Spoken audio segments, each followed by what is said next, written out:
Boa noite, pessoal. Eu me chamo Marise Dalino e estou aqui a convite dos hospitais Samaritano Higienópolis, Samaritano Paulista, Samaritano Botafogo e Samaritano Barra. É uma excelente oportunidade de nós estarmos aqui bem juntinhos para realizar essa série de lives e hoje com um assunto muito importante. Nós estamos nesse mês de setembro, com a chamada o Setembro Vermelho. O que é? É a conscientização anual dessas doenças cardiológicas que a gente sabe que acontecem mesmo com seu familiar, seja com seus amigos, ou você mesmo que está passando por essa circunstância. Fica aqui com a gente que nós vamos esclarecer muitas das dúvidas. E mais, tá? Hoje nós estamos recebendo 4 grandes especialistas e quero demais a sua participação no finalzinho da live, você colocando as suas perguntas para a gente esclarecer aqui.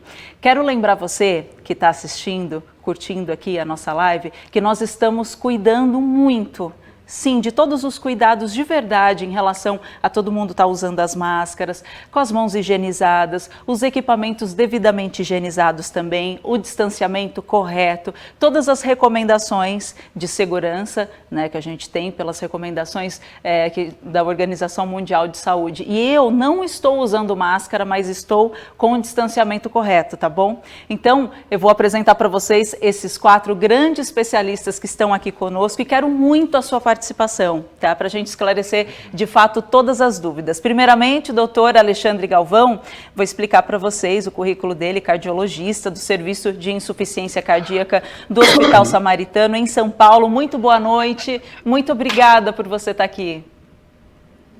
Boa noite a todos, é um prazer estar aqui com vocês hoje. Maravilha. Olha, também quero apresentar para vocês o Dr. Pedro Barros, coordenador do protocolo de dor torácica e Telecardiologia Américas e cardiologista do Hospital Samaritano Paulista, em São Paulo. Boa noite, tudo bem, doutor Pedro? Boa noite, um grande prazer estar com vocês nessa live. Maravilha, eu tenho certeza que vai ser extremamente esclarecedora. E também o Dr. Celso Musa, coordenador do Núcleo de Cardiologia dos Hospitais Samaritano Barra e Vitória, além de consultor do United Health Group no Brasil. Muito obrigada por estar aqui. Boa noite, Dr. Celso. Boa noite, Marise. Boa noite, colegas. Boa noite a todos. Vamos ter uma noite muito interessante aí. Muito obrigado pelo convite. É um prazer estar aqui. Com certeza, eu não tenho dúvidas. E para a gente finalizar esses 4 grandes especialistas, o Dr. Pedro Paulo Nogueira, supervisor do programa de residência médica em cardiologia da UFRJ e chefe da cardiologia do Samaritano Botafogo no Rio de Janeiro. Muito boa noite, Dr. Pedro Paulo. Boa noite a todos, uma grande oportunidade da gente falar um pouquinho sobre cardiologia hoje e tirar algumas dúvidas. Sim, nossa, algumas são muitas mesmo. Mas antes da gente de fato começar, eu quero falar para vocês que algumas das unidades do Samaritano têm mais de 100 anos, tá, gente, de tradição. É muito tempo. Há outras que são mais jovens, mas igualmente conectadas com atendimento humanizado, estrutura completa em qualidade, corpo clínico, a mais alta tecnologia. Então, tudo isso é segurança para você, tá? Eu tenho que frisar para vocês essa qualidade para você chegar no hospital e se sentir extremamente seguro de fato, tá? Então, olha, vamos começar aqui com as perguntas e eu não tenho como deixar de perguntar dessa pandemia, como foi no setor de cada um de vocês, o início, quando veio a Covid-19, como vocês se adaptaram. Começar com o doutor Alexandre Galvão, por favor, me explica como foi para você e a sua equipe essa receptividade da Covid-19. Foi um grande desafio acho que para todas as instituições, readaptação, mudança. A instituição gerou todos os fluxos possíveis para a gente garantir aos pacientes um atendimento seguro, tanto para os pacientes com Covid quanto para os pacientes que não Covid, poderem fazer suas consultas ambulatoriais, seus exames. Então, fluxos separados, unidades separadas, rastreio dos pacientes nas cirurgias eletivas, todos os pacientes realizavam o PCR para Covid, pré-cirúrgico, para a gente identificar se o paciente tinha ou não um caso assintomático. Então, todas as medidas foram tomadas para a maior proteção possível do paciente e dar, exatamente como você falou, a segurança que o paciente poderia usar o nosso hospital de uma forma tranquila, segura e manter o seu acompanhamento, suas consultas, seus exames de forma regular. E tudo tão rápido. Obrigada por dar o seu ponto e todos os acontecimentos. E para você, doutor Celso Musa, como que foi a adaptação imediata com a Covid-19? Marise, não foi fácil. Praticamente a gente teve uma operação de guerra. A gente teve que montar todos os fluxos novos, todos os protocolos em prol dos pacientes COVID, ao mesmo tempo tentando manter a qualidade assistencial, tentando manter a segurança para a equipe assistencial de médicos, enfermeiros, toda a equipe que estava no hall de frente, e ao mesmo tempo manter algum momento o fluxo dos outros pacientes que não eram Covid. Então foi difícil, foi realmente uma operação de guerra. Aos pouquinhos o Covid está indo embora, mas ainda está presente, o fluxo aumentou. Então é importante que a gente tenha em mente que vai demorar ainda para esse Covid ir embora, mas sim, o pior já passou. Sim, com certeza. Obrigada pelo seu ponto. E para você, doutor Pedro Barros, como que foi a adaptação, o seu ponto de vista? Quais foram as medidas imediatas que vocês tiveram que tomar? Realmente foi algo inesperado no início do ano, com a chegada da pandemia no Brasil, e não só nos hospitais, mas na sociedade como um todo, precisávamos nos readaptar. Particularmente nos hospitais, o que a gente seguiu foram esses fluxos, como o próprio Celso comentou, aí, num modelo aí de linha de guerra, separando os pacientes de acordo com a probabilidade de ser Covid ou não, e fazendo uma testagem em massa. Isso é importante para a segurança dos pacientes, para a segurança dos profissionais da área de saúde, e a gente acompanhou e monitorou todos os resultados, porque além da Covid, outras doenças não podem esperar o tratamento, particularmente da minha área relacionada à dor torácica. A gente acompanhou e monitorou e conseguiu manter a qualidade assistencial dos pacientes durante a pandemia, o que é muito importante. Cuidar dos pacientes com Covid e cuidar dos pacientes também com as doenças cardiovasculares. Claro, tanto porque não é só a Covid-19, tem tantas outras doenças e os tratamentos não podem parar. Obrigada. E para você, doutor Pedro Paulo Nogueres, como que foi a adaptação? Qual foi seu ponto de vista? O que pegou mais? Qual foi o grande desafio para você de início da Covid-19?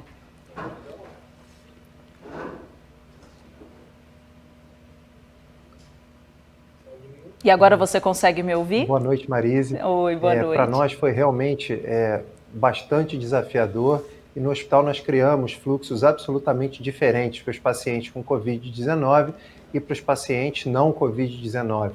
Ao mesmo tempo que a gente teve esse grande desafio, isso gerou para a gente uma grande oportunidade de unir as equipes, de praticar o trabalho em conjunto e tentar manter a qualidade assistencial nesse período tão difícil. Sim, sim, com certeza. Bom, eu agradeço em nome de toda a população por todos os esforços, todo o trabalho rápido que vocês tiveram que fazer, porque foi algo inovador que todos nós estávamos passando, e nada melhor de pessoas que entendem, que estudaram para isso, para rapidamente ter as medidas de segurança tão imediata assim para atender a população. Então, muito obrigada. Vamos continuar, porque eu estava falando no começo da live, né, que a gente está nesse chamado Setembro Vermelho, que é uma campanha anual voltada para a conscientização dos males do coração. Perguntar mais especificamente para o Dr. Pedro Barros, por que as doenças cardiovasculares elas ainda fazem tantas vítimas? Porque é tão recorrente, a gente escuta, ouve. O que acontece? Em relação a isso, eu acho que os hábitos da vida moderna, né, eles conseguiram trazer um cenário comparativo com relação à história da humanidade diferente. A gente conseguiu avançar no sentido de uma maior expectativa de vida, tratamento de doenças potencialmente curáveis, principalmente infecciosas.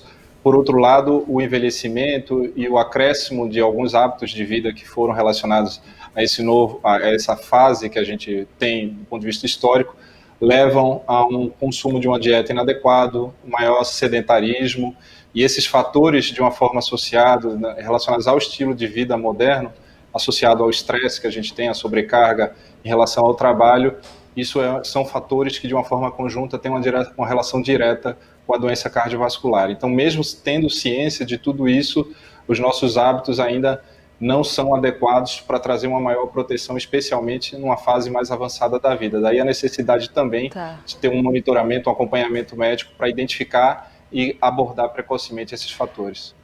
Você acredita realmente que ao longo dessa nossa vida moderna nós tivemos um regresso, seja alimentar, nos hábitos, as pessoas estão ficando cada vez mais paradas? Você tem percebido isso nos seus atendimentos? Com certeza, principalmente em alguns cenários que a gente consegue antecipar o que vai acontecer depois. Você pega, por exemplo, países desenvolvidos como os Estados Unidos, a obesidade é uma epidemia que acontece lá relacionada aos hábitos de vida, e que isso, no modelo ocidental, vai chegando depois em países como o Brasil e em outros países que estão numa fase de desenvolvimento. Então, esses são problemas reais, concretos, que a gente precisa abordar de uma forma séria para melhorar a saúde populacional. Então, esses hábitos de vida precisam ser modificados e, obviamente, o cuidado também relacionado a outros fatores que você não consegue modificar. A gente tem possibilidades de tratamento e o acompanhamento médico consegue trazer um controle adequado para esses pacientes. Claro, com certeza. E para você, doutor Alexandre Galvão, a maioria dos casos, problemas cardíacos seriam controlados realmente com bons hábitos, com essa mudança extrema? Como que é para você? Sem dúvida, acho que hábitos de vida saudáveis, como o Pedro já colocou, são uma forma de prevenção desses problemas. Então, a prática de atividade física, a questão da alimentação, peso, interrupção do tabagismo. Óbvio que a gente tem fatores que não são controláveis, história familiar e tendências da própria genética, digamos assim. Então, são fatores que não são controláveis, mas dentro desses fatores mutáveis, como alimentação, cigarro, exercício, peso, eu acho que são coisas muito importantes para a prevenção. Lembrando que tudo que você faz agora, ele não é para o agora, né? Então, todos os hábitos de vida saudáveis que você vai ter, de alimentação, de peso, eles refletem para você nos próximos anos. Então, o que você faz agora, você vai colher daqui a 5, 10, 15 anos. Então, quanto mais cedo você instituir esses hábitos saudáveis para você, quanto mais cedo adotar esses hábitos de vida saudáveis, maior a chance de prevenção. Não é uma garantia, obviamente, como eu falei, tem fatores que a gente não vai conseguir mudar, mas, obviamente, o risco de eventos, o risco de infarto, de derrame, de doenças cardiológicas reduz bastante com hábitos de vida saudáveis. Claro, claro, muda tudo. E achei interessante você colocar esse ponto, porque vejo muitas pessoas, e até uma colocação mais pessoal, mas acredito que muitas pessoas que estejam assistindo a live vão se identificar. De começar, vou mudar o hábito por um mês e pronto, acabou, já estou ótima e nunca vou sofrer nenhum tipo de problema. E não é por aí, porque é algo que você precisa praticar, você precisa exercitar, né? Você precisa colocar na sua rotina diária e é para sempre, é para a vida toda. Eu queria até te fazer uma pergunta, porque quando a gente fala hábitos saudáveis, tem pessoas que vão para um lado mais extremista. E acredito, leiga como sou, não tenho conhecimento de vocês, mas algo que é muito contundente para o corpo humano, extremo, talvez cause um nível de estresse. Será que a pessoa, se ela usar um equilíbrio, um ponto do meio para fazer as coisas aos poucos, não de uma forma extrema, talvez seja um caminho, não é, doutor Alexandre? Isso é extremamente importante. A gente tem que entender que a mudança de vida, primeiro, ela não deve ser de uma forma radical e abrupta, até porque mudanças abruptas e radicais normalmente não são mudanças que perduram. Então, não é algo que você deve fazer por uma coisa pontual. Não é algo que você deve fazer, eu vou fazer minha alimentação, meu exercício, controlou meu colesterol, ótimo, agora eu estou com o colesterol controlado, posso voltar aos meus hábitos de vida ruim. Não é isso, é uma mudança de vida mesmo. Então, isso, nada muito radical você vai conseguir manter para o resto da sua vida e pode trazer prejuízos para você também. Então, é muito importante uma mudança racional, bem estabelecida e que você consiga manter isso por mais tempo para sua vida. Então, é muito importante esse caminho do meio, digamos assim, como você colocou. Sempre, né? Nunca muito extremo, senão você entra em pane também. A gente tem que ir com calma, tranquilo, respeitando a condição que você se encontra agora, nesse momento. Agora, mudando um pouquinho, indo mais, porque nós temos uns dados que... todo mundo em casa por conta dessa pandemia, muitas pessoas acabaram transferindo essa questão de ficar em casa sozinhos e aumentando o consumo de álcool. Inclusive está aqui para eu passar para vocês, a segunda Associação Brasileira de Estudos do Álcool e Outras Drogas, houve um aumento nas vendas das distribuidoras de álcool de 38% nos últimos meses, né? E nos mercados o crescimento foi de 27%. A pergunta é para o Dr. Celso Musa, por que é tão importante as pessoas que têm problemas cardíacos, que elas mantenham, seja uma alimentação adequada, saudável, sem exageros, e também essa questão do álcool, né, que as pessoas acabaram consumindo desenfreadamente, não generalizando, mas algumas famílias em um certo ponto mais específico. Comenta um pouquinho para mim da importância de você realmente ter esse hábito, seja na alimentação e também na questão da ingestão, seja de álcool ou de outros tipos de droga. Marise, a pandemia do Covid foi uma época de exceção, né? Ninguém nunca tinha presenciado isso, então foi um evento que mudou muito o bem-estar das pessoas, o modo de vida. e as pessoas mudaram os hábitos alimentares, as pessoas começaram também a ingerir uma quantidade maior de alimentos, até uma coisa dentro da esperado, porque no final você estava em casa, você estava em isolamento, você só tinha duas coisas para fazer, ver televisão e se alimentar e comer mais, e consequentemente o álcool também. Os trabalhos mostram que a ingestão de bebida alcoólica, desde que esteja em doses, digamos assim, homeopáticas, as pessoas que têm uma ingestão de álcool social, isso não tem um maior impacto na repercussão, na doença cardiovascular. Muito pelo contrário. Alguns estudos até mostram que talvez as pessoas que têm o hábito de beber pouca quantidade de álcool, seja de vinho, seja de destilados, ocasionalmente, às vezes 3 vezes por semana, isso não tem uma definição muito de volume de ingestão, mas os trabalhos mostram que essas pessoas que têm o hábito de bebida alcoólica em doses baixas, até mesmo vinho, talvez tivessem um benefício na prevenção de doença cardiovascular.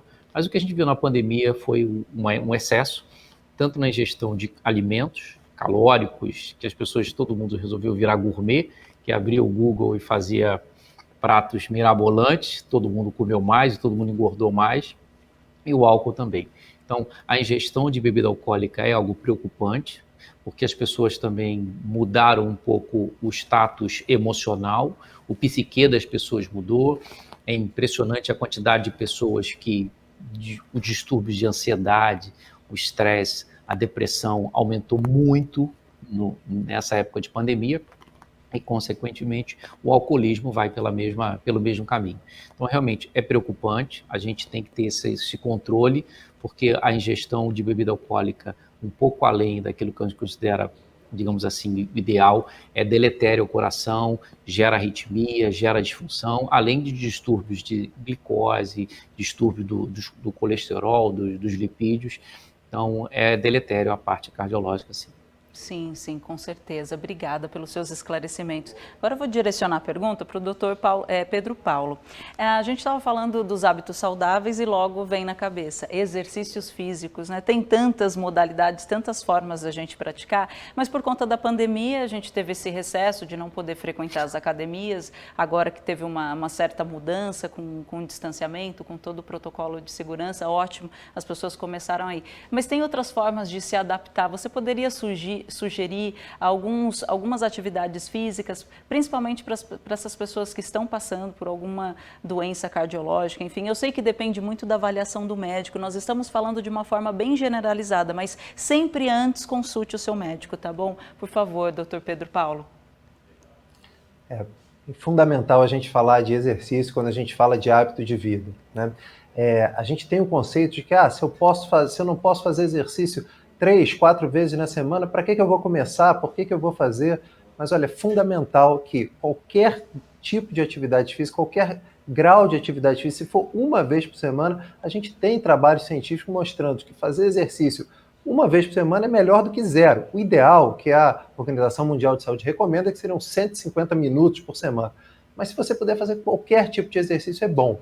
No período da pandemia, a gente teve realmente uma restrição muito grande, restrição a sair de casa, restrição a frequentar quadras, restrição a frequentar parques, restrição a ir à praia, restrição a ir enfim, a fazer uma mínima caminhada. Agora, é importante saber que é totalmente possível, mesmo na pandemia, a gente se exercitar. A gente tem que manter o distanciamento social, a gente precisa sair de máscara, a gente deve dar preferência a atividades ao ar livre, e se você não quiser ir ao ar livre, é totalmente possível você fazer atividade física em casa, né? A gente recomenda o seguinte, é possível fazer exercício e é possível se manter ativo. Primeira coisa, para se manter ativo, se você está na pandemia, em isolamento, você pode fazer os serviços domésticos, você pode fazer serviços de jardinagem, você pode fazer serviços dentro da sua casa para se manter ativo. E com relação à atividade física, a gente tem realmente uma capacidade muito grande de se reinventar. A gente tem diversas pessoas fazendo atividade física, aula mesmo, via internet, via o celular, e fala assim, poxa, mas eu não posso ir à academia, eu não tenho peso, eu quero levantar um peso, eu preciso de uma carga. O camarada usa livros, ele pode usar uma mochila com livro, ele pode usar uma série de coisas importantes, ele pode inclusive ter uma orientação de um profissional para ter atividade física por via internet, por via web, como a gente está aqui na live discutindo e tirando as dúvidas. Então, assim, a modernidade o importante, traz isso. O importante é você ter a consciência de que qualquer exercício é benéfico. A gente já está podendo frequentar locais para fazer exercício ao ar livre. O exercício ao ar livre é extremamente saudável. E lembrar o seguinte também, além da prevenção das doenças cardiovasculares, o benefício que a gente tem do exercício, qualquer grau de exercício, a gente sabe que se exercitar beneficia também a nossa saúde como um todo. Exercício moderado tem relação com melhorar o nosso sistema imunológico. Não exercícios exagerados, em que a pessoa nunca fez exercício e agora vai resolver fazer algo muito além da sua capacidade. Agora, exercícios moderados trazem benefícios imunológicos e benefícios cardiovasculares bem documentados. E é tão natural quando você começa a se exercitar, você vai ganhando mais força, mais motivação para ir um pouquinho além. Até você falou desses recursos tecnológicos, desde aplicativos, profissionais da área, mesmo como você mesmo citou, doutor Pedro Paulo, profissionais da área, seja da parte de esporte, seja da parte de personal trainer, eles passam todas as recomendações, você não precisa se sentir desorientado. Informação é que não falta hoje na internet. E se não tem peso em casa, pode usar o peso do corpo também para usar, para a gente fazer algum exercício que funciona bastante. Agora mudar um pouquinho de assunto, porque o que acontece? Por conta da pandemia, e a gente discutiu bem por alto sobre isso na live anterior, que muitas pessoas deixam de cuidar da própria saúde. Só que, gente, assim, a gente precisa tomar muito cuidado em relação a isso, porque existem doenças sérias que precisam de tratamento. Então, eu quero muito perguntar para o doutor Alexandre, qual a importância de pacientes com doenças crônicas, né, não pararem o seu tratamento, o seu acompanhamento, mesmo em meio a esse cenário de pandemia? Quais são os exames e procedimentos que a gente não pode deixar para depois de jeito nenhum? Isso é um ponto muito importante, lembrar para os pacientes de doença crônica, não só cardiológicos, doenças crônicas como um todo, que apesar do Covid, essas doenças continuam. Então é importante manter o seu acompanhamento, manter o seu tratamento, interrupção de medicação, sempre consultar o seu médico, não tomar atitudes intempestivas porque leu A, B ou C na internet. Então é importante ter um suporte do seu médico para saber se com relação à troca de tratamento.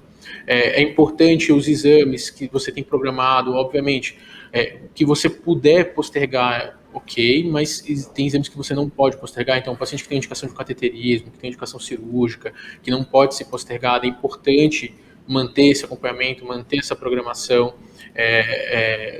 entender que essas doenças, elas, como eu comentei, elas continuam independente do Covid, e passar exatamente o que é importante, que nossas instituições elas estão preparadas para manter esse acompanhamento com fluxos separados, segurança do paciente, avaliações dos pacientes, para continuar dando tratamento aos pacientes com Covid que precisam e manter esses pacientes com doenças crônicas cardiológicas tendo seu suporte, seu tratamento adequado, sem causar nenhum problema, no máximo de segurança possível. Até ia te perguntar, você pegou algum caso da pessoa que ficou com muito receio de frequentar o hospital e deixou algum tratamento para depois e a situação acabou se agravando de uma certa forma? Eu acho que aqui todos devem ter alguma história para contar mais ou menos disso. Então, a gente teve uma janela que eu acho que os pacientes simplesmente, acho que pelo pavor que o Covid trouxe para a nossa realidade, como todos comentaram, é uma realidade completamente diferente. Acho que ninguém nunca passou por nada parecido na vida. Então, no início, eu acho que as pessoas acabaram postergando muito e houveram piora de quadros. Teve pacientes que tiveram medo de tomar algumas medicações, interromperam o uso dessas medicações, acabaram indo para o pronto-socorro com quadros mais graves, pacientes que poderiam ter doenças evitadas como infarto, às vezes já chega um quadro de infarto agudo no pronto-socorro, talvez se ele tivesse feito a prevenção de forma correta anterior, ele não tivesse chegado à necessidade de ir ao pronto-socorro.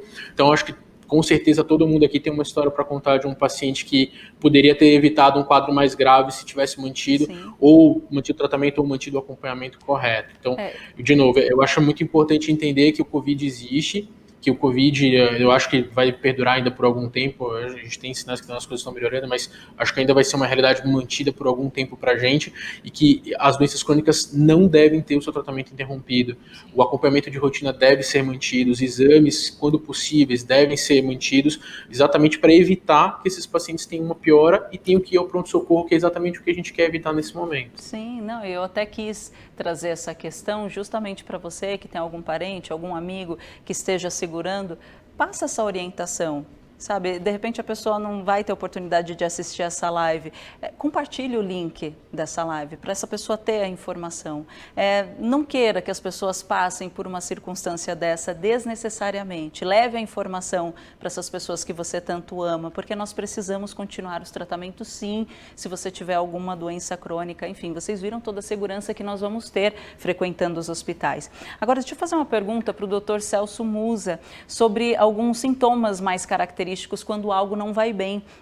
Porque eu vejo, e também é uma questão de pessoas que são mais leigas, tá? Até para suavizar um pouco o assunto, às vezes a gente sente uma dor no peito ou um algo qualquer e acha que é um algo extremo. Você poderia passar essa questão, quando um algo não vai bem, o que a gente tem que olhar, qual que é a diferença, se é um algo de problema cardíaco ou um algo respiratório, por assim dizer. Sempre tem sintomas, numa sequência de sintomas que você observa e fala, não, isso aqui eu ouvi um médico me explicando que talvez seja algo que eu preciso me encaminhar aí direto para o hospital. Você poderia esclarecer um pouquinho para a gente, Dr. Celso Musa? Marise, você vai me permitir, eu só vou fazer um comentáriozinho em relação à fala do Alexandre. É muito comum as pessoas chegarem para a gente e falarem assim, não, eu vou esperar a vacina chegar para voltar à vida. A vacina talvez só chegue no segundo semestre do ano que vem. Talvez não confiram a imunidade que as pessoas estão achando. E não vai ser fácil vacinar 150 milhões de pessoas. Então não esperem a vacina para começar a voltar à vida.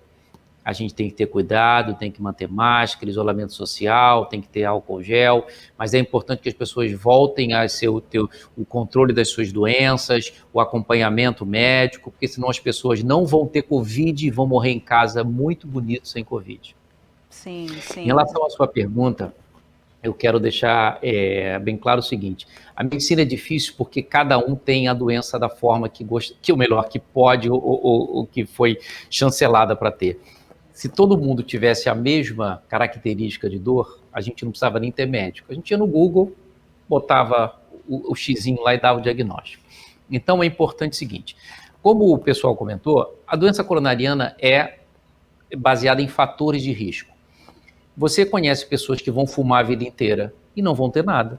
Você conhece pessoas que vão ter uma série de complicações de obesidade, de dislipidemia e também não vão ter nada, mas à medida que você vai somando os fatores de risco, você aumenta a probabilidade de você ter doença. As pessoas podem ter infarto somente com hipertensão, somente com colesterol alto, somente com sedentarismo, estresse, mas o fator de risco, à medida que vai somando o fator de risco, aumenta exponencialmente. A característica da dor da doença coronariana, a dor do infarto, a dor da angina, é uma dor que você não consegue localizar com o dedo. Quando você chega e dizer que está com uma dor pontual nesse ponto, isso não é característica de doença coronariana. Olha o que eu estou dizendo, é característica, mas não significa que todo mundo vai ter a mesma característica de dor. A dor da doença coronariana é uma dor em aperto, é um peso, é um desconforto, é uma queimação, é uma opressão precordial que você não consegue localizar com o dedo.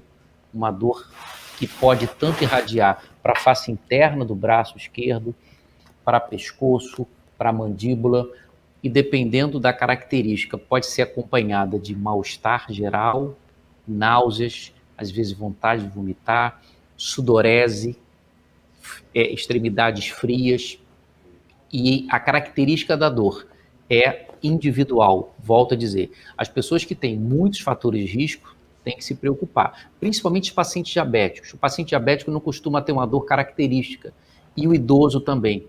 Dificilmente o paciente idoso tem um infarto característico com a dor característica. Às vezes o paciente idoso tem apenas uma queda do estado geral, às vezes falta de ar, um cansaço aos pequenos esforços. Então tem que prestar atenção que cada um tem uma característica de dor, quero deixar isso bem claro. Mas a característica mais clássica é essa que eu conversei com vocês. Sim. É que não tem como direcionar. Não tem como direcionar especificamente, porque cada ser humano é um mundo, eu falo, você tem todo um histórico familiar. Até ia perguntar para você, que sempre tem aquela questão de perguntar qual que é o seu histórico familiar, qual que é a importância da gente reconhecer se algum parente já passou por algum processo de doença?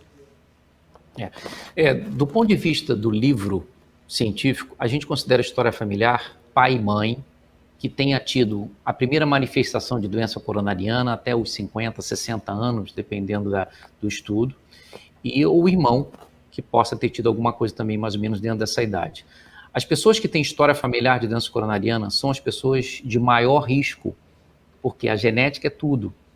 As pessoas que têm uma forte história familiar de doença coronariana, mesmo que façam tudo aquilo que o médico recomenda, elas podem desenvolver doença coronariana.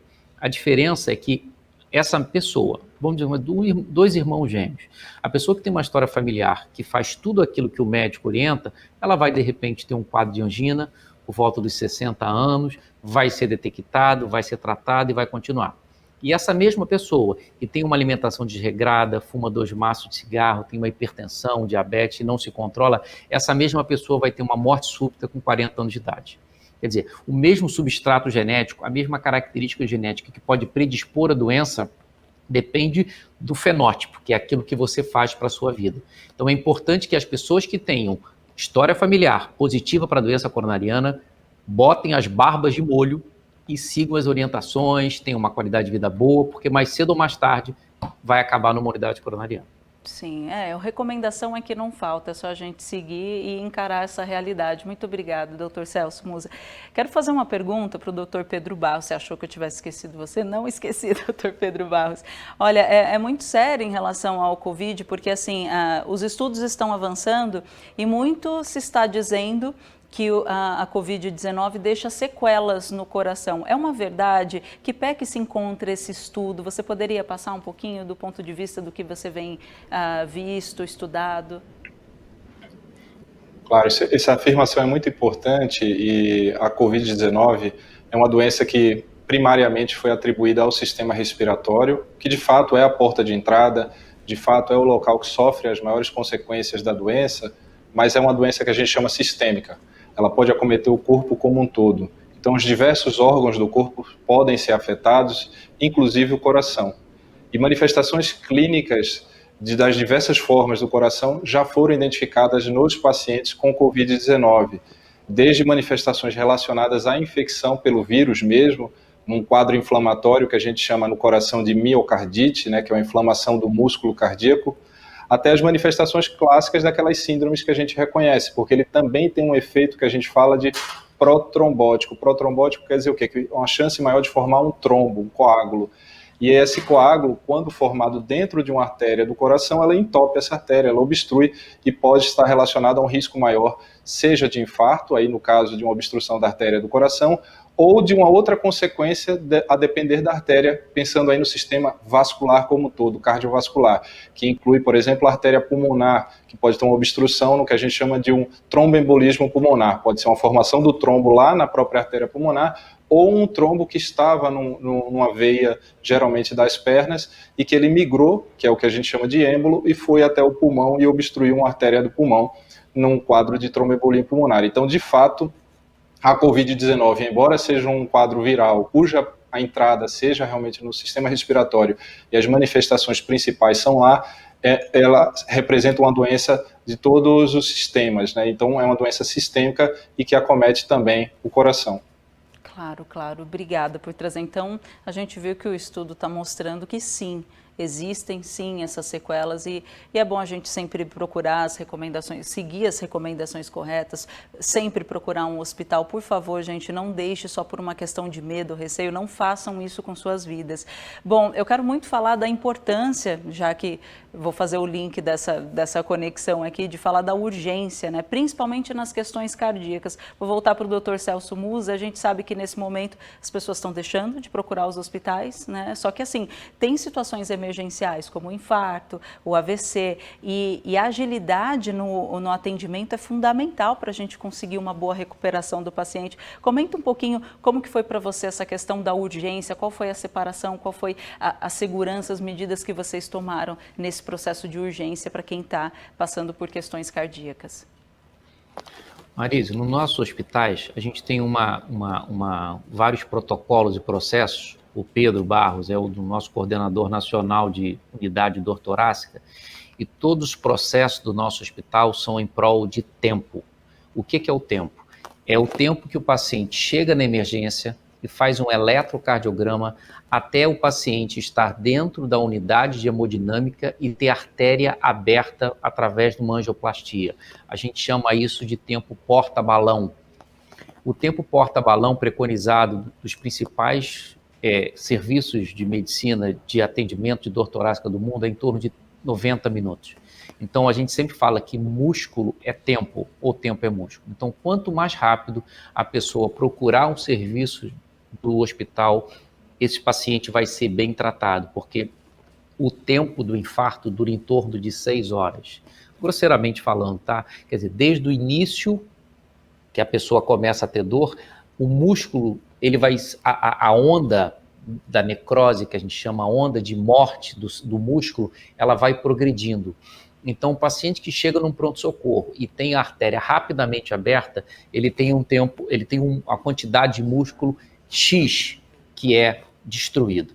À medida que essa pessoa vai progredindo o tempo, vai demorando para chegar no serviço de emergência, ou os serviços de emergência demoram para abrir a artéria, essa pessoa vai perdendo músculo, vai perdendo um tempo. E depois de determinadas horas, a pessoa não tem mais dor, porque a pessoa já matou, ou melhor, o músculo do coração já morreu, todo aquele músculo. Então, o que é a dor? A dor é o sofrimento do músculo, que é o miocárdio, em prol de uma falta de oxigênio, porque o sangue não está chegando. Então, você tem uma artéria, a artéria obstrui e parou o fluxo de oxigênio, de sangue. A célula começa a morrer. À medida que a célula começa a morrer, começa a dor. Então, a dor é um progresso, é uma curva de ascensão. Então, é muito importante que as pessoas procurem os serviços de emergência o mais rápido possível. Quanto mais rápido a pessoa chegar no pronto-socorro, quanto mais rápido forem instituídos protocolos para tratamento do infarto agudo, da dor torácica, as unidades de dor torácica, de preferência hospitais que tenham cardiologistas treinados, protocolos bem detalhados para quanto mais rápido a gente conseguir tratar, não só na doença coronariana, como também no AVC. Sim. As pessoas que têm a isquemia cerebral aguda, os protocolos dos nossos hospitais também têm um atendimento rápido. Nem todos os hospitais têm um neurologista 24 horas, então quando chega qualquer paciente com uma isquemia cerebral grande, é feito um exame de imagem, é colocado em via web e fazendo uma consulta virtual, né, uma telemedicina, para instituir protocolos para resolução.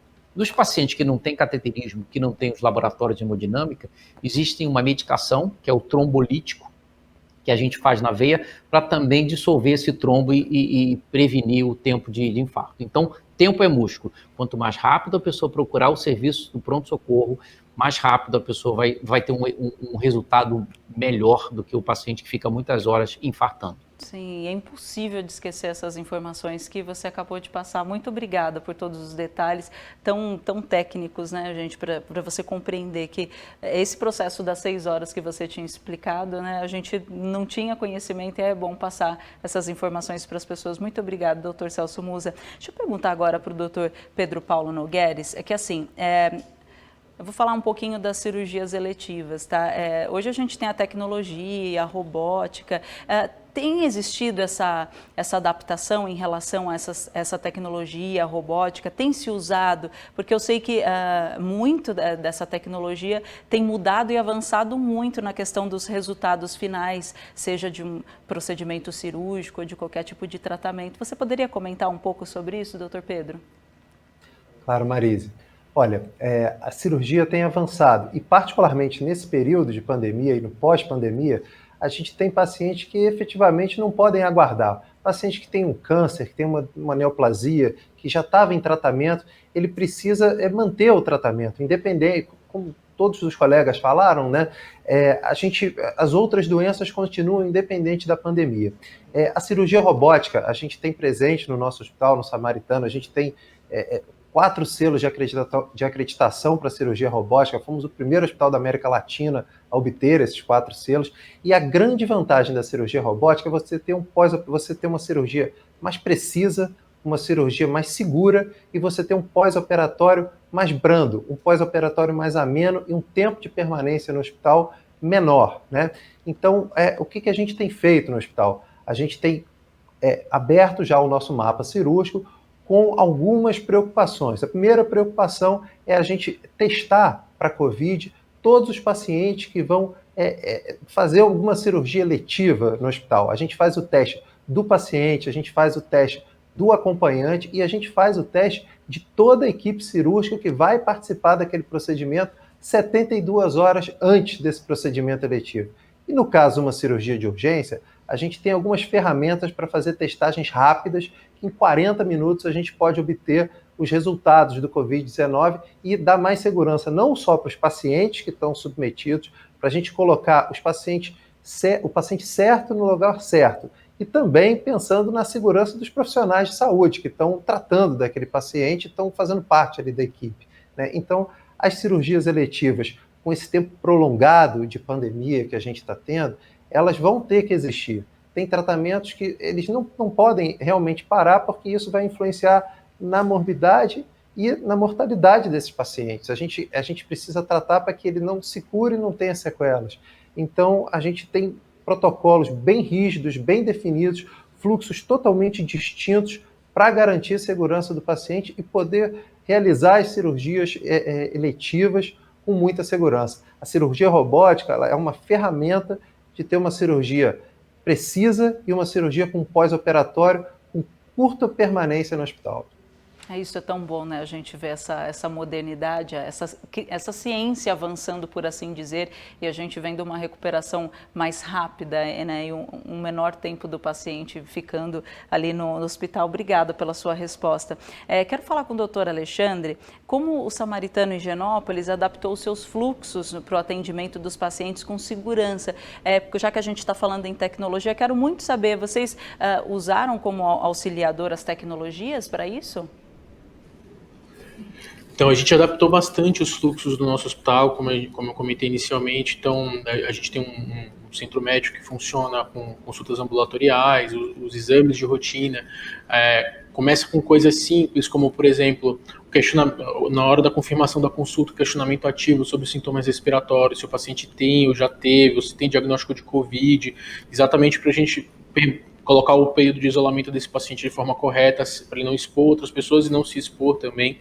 Então, com uma medida simples, a gente já consegue ter uma boa margem de segurança. Deixa eu aproveitar para você que está assistindo a nossa live, participar, colocando seus comentários. Você pode, de repente, fazer alguma pergunta pessoal, seja de uma mãe ou um parente, né, o seu pai ou tio, enfim. Sempre tem alguém que passou por alguma doença relacionada ao coração, e aí você fala, poxa, eu tenho dúvidas em relação a isso, o que eu devo fazer para agir? Então, eu falo para você, imediatamente, se você acreditar dentro de tudo que nós conversamos aqui, em relação aos sintomas, caracterizado por cada um desses médicos que passaram. Claro que é muito generalizado, depende muito de cada pessoa e a sua anatomia, a sua fisiologia, então a gente não tem como direcionar, mas desses pontos que nós falamos que é algo comum, né, que a gente viu que é algo comum, segundo o Dr. Celso Musa falou para a gente, então se direcione diretamente para um hospital.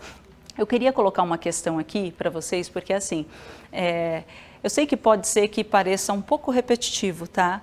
Mas ainda assim, por conta da pandemia, as pessoas estão extremamente receosas. Elas estão com medo de ir aos hospitais. E eu quero deixar muito claro, eu quero pontuar com cada um deles como eles operam na unidade seja na questão de segurança, seja na questão do atendimento, para você ficar tranquilo, para você não meter os pés pelas mãos e não confiar nesses profissionais, não confiar na competência desse hospital. Vocês precisam entender de uma vez por todas que eles se prepararam para tal. Então, assim, quero muito perguntar, começando com o Dr. Pedro Barros, quais foram as medidas de segurança? A gente falou um pouquinho no começo, mas eu acredito que a gente possa pontuar desde a pessoa que vá procurar um atendimento, seja emergencial, ao realizar a consulta, quais são as recomendações que são passadas, quais são os protocolos que vocês utilizam, por favor.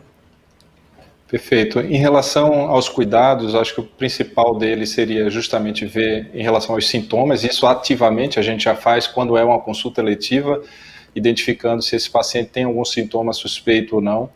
A depender da necessidade desse paciente, se for realmente um paciente para uma internação eletiva, para um procedimento cirúrgico, como o Pedro Paulo comentou, a gente faz um protocolo também de teste, de amplos testes para esses pacientes, no sentido de identificar um paciente que eventualmente esteja infectado de uma maneira subclínica, que é importante para proteger esse paciente que está infectado e, obviamente, proteger a todos os outros pacientes que compartilham o mesmo ambiente e os profissionais da área de saúde que estão lá dentro do hospital. Então a gente toma esses cuidados.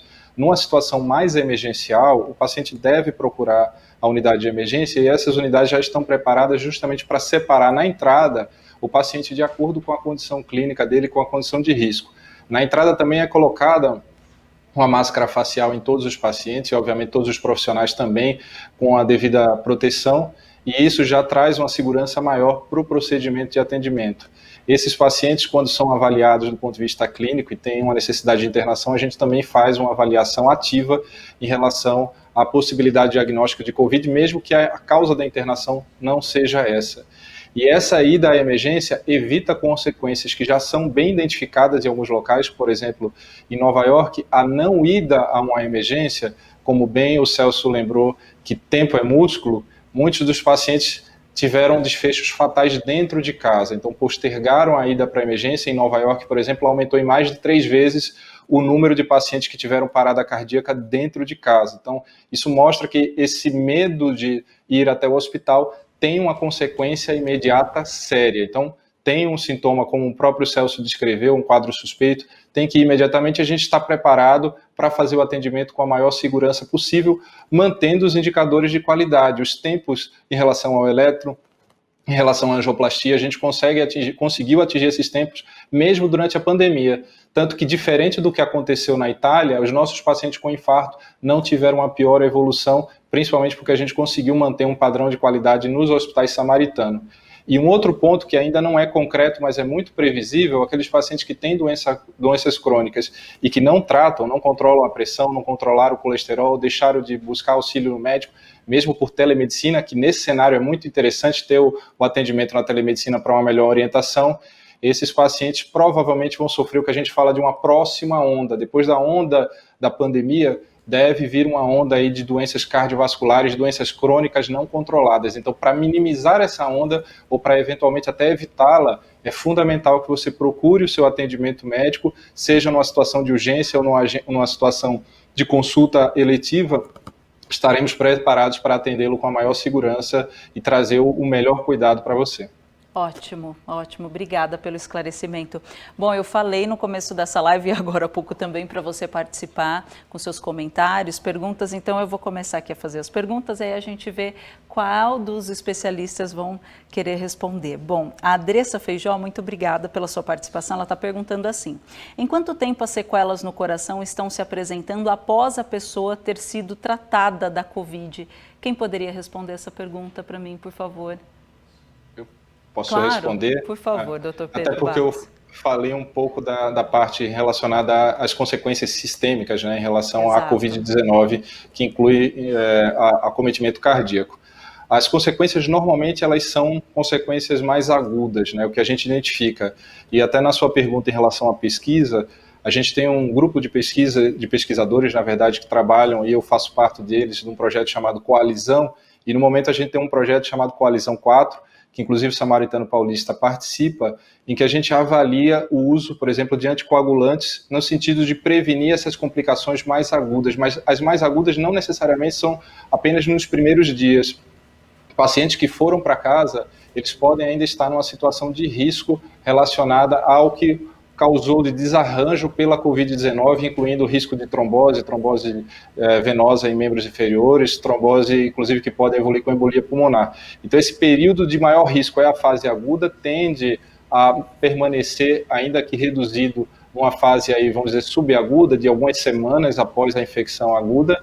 E o que vai acontecer a longo prazo, é uma doença nova, a gente vai precisar estudar, e nesse projeto Coalizão a gente vem acompanhando os pacientes com Covid-19 também no longo prazo. Então a gente tem mais de 1.000 pacientes que a gente vai acompanhar e entender melhor o que pode acontecer de consequências. Existem alguns exames que detectaram, por exemplo, sinais de miocardite, que fica como se fosse uma sequela no coração, mas o que representa isso clinicamente ainda é questionável. Então, a gente sabe que existem consequências que podem perdurar, mas até então as consequências mais graves, assim, que colocam numa situação de risco mesmo, estão relacionadas mais a essa fase aguda e um pouco durante as semanas subsequentes no que a gente chama de fase subaguda. Perfeito, bem respondido. Obrigada, doutor Pedro. Agora tem a Cristiane Almeida, obrigada também pela sua participação. Ela está perguntando como diferenciar os sintomas de crise de ansiedade e o infarto. Quem poderia responder para a gente? O doutor Pedro Paulo Nogueres, por favor. Olha, a primeira coisa, crise de ansiedade é sempre um diagnóstico de exclusão. Você nunca deve permanecer em casa achando, o que eu estou sentindo essa dor no peito, esse desconforto, mas isso pode ser uma crise de ansiedade. E esse é um dos grandes motivos do atraso na procura aos serviços de emergência. Esse é um dos grandes motivos do paciente que está tendo um infarto, por exemplo, demorar para ser submetido a uma angioplastia, demorar para receber o trombolítico, demorar para ser efetivamente tratado.